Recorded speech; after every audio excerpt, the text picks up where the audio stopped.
నీ ఇష్టమైన మతాన్ని నువ్వు ఆచరించుకో, అలాగే పక్క మతాన్ని నీకు ఇష్టమైతే గౌరవించు, లేకపోతే నోరు మూసుకుని ఉండు అని చెప్పింది రాజ్యాంగం. మరి అలాంటప్పుడు వాళ్ళని గొర్రెలు అనడమే చాలా తప్పు. అసలు ఎవరైనా సరే గొర్రె అన్నారు అంటే వాళ్ళని తీసుకెళ్లి అరెస్ట్ చేసి లోపల వేయాలి. నన్ను అడిగితే అనకూడదు అసలు.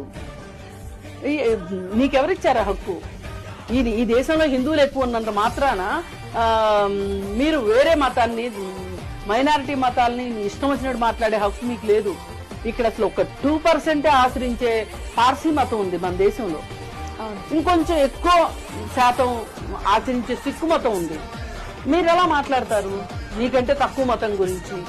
అదేమంటే వాళ్ళు మత మార్పిళ్ళు చేస్తున్నారు అంటారు.